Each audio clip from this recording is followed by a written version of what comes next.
Spookyfam, welcome back to Chamber of Horrors. I'm Mercy Desdemona.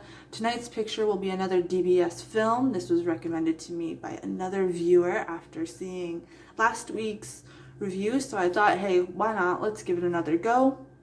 This one was The Haunting of Morgan Estates.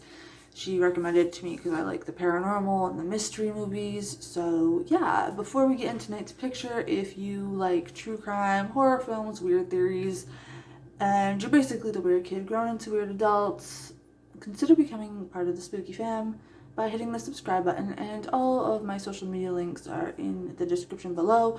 Also, the watch link to watch this film is in the description box as well. I watched it on Amazon. I rented it. I think it was only like $1.99. I hope that helps in some way, like renting and all that stuff, because you know what? Indie films and indie music and all that stuff, you know, when it's not the big name stuff, I am a big fan of that stuff. So let's go. So in this film, we are following a young woman who is a campaign manager, and she's, you know, messing around with the man she's trying to get in the office. Hey, whatever, your business is your business. And they decide to go away for the weekend to his family's estates. And that's when creepy things start happening. Now, I do have to say, the one thing that stood out for this film and what really captivated me was the music and ambiance, especially in the opening scene. It's kind of like dark sounds and music, and we get kind of like a creepy glimpse into what's going on. And I think they did a very good job because, as I say a lot on this channel, music and ambience is just as important as a good story, special effects, filming, all of it.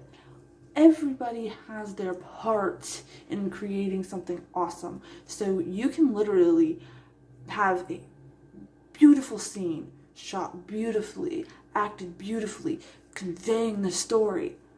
But sometimes if you're missing that background noise or that music, especially the music, I'm somebody that, like, if the music is good in a scene, for instance, Game of Thrones, I know, not horror, but the music was so good, it gets chills.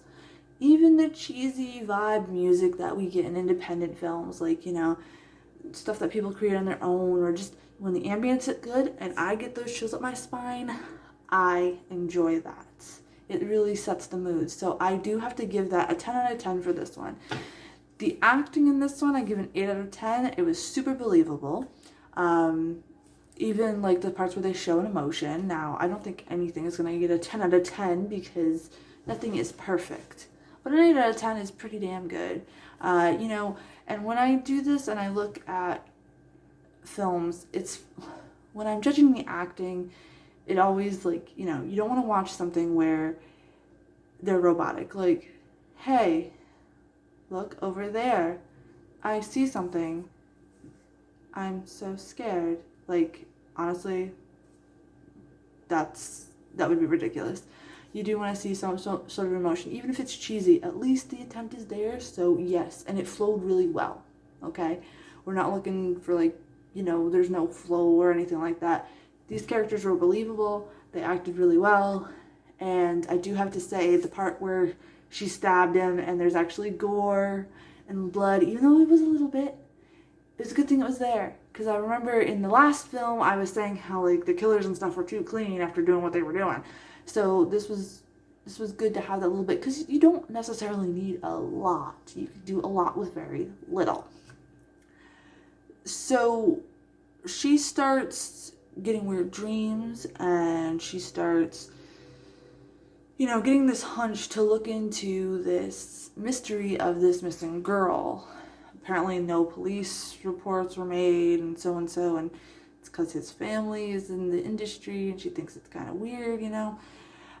I have to say, the handyman in this one is weird too. Not as weird as Banjo Man from the last one, but I don't know if it's intentional. These are the only 2 films I have seen from them, so I am new to watching their films. But if there's some, like, low-key running gag to make the handymen a bunch of weirdos throughout their films, I think that would be absolutely fantastic. that would be super great.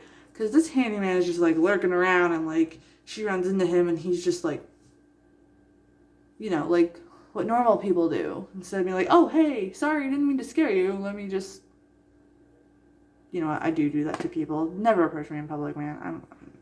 Anyway, we get to find out that things with her man are a bit weird, and things with his brother are a bit weird, and things just aren't what they seem. Now, the storyline is semi-predictable.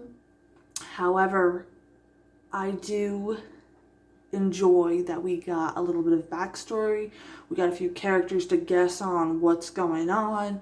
You know, you had just enough to be like, is it Professor Plum with the candlestick in the billiard room, or was it Miss Scarlet? You know what I mean? You have enough to kind of guess a little bit, and that is something that is really important. So I would definitely recommend you guys check this film out.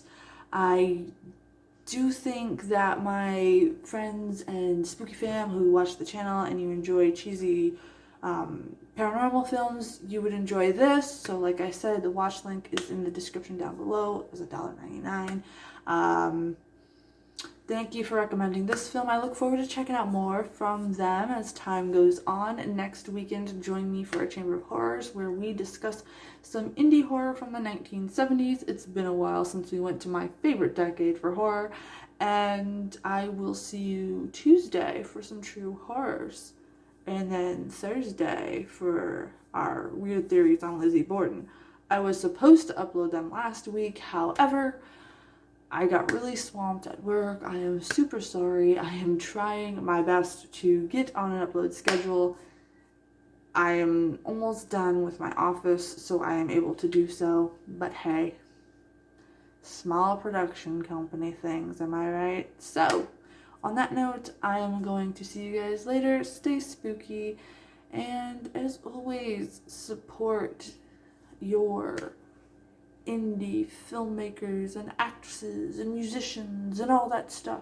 Go to a local metal show, go to a local blues fest, go to local movie nights, and you know, where they show off films. Go to your scare conventions and look at the indie films. Don't just go there to hang out with the celebrities.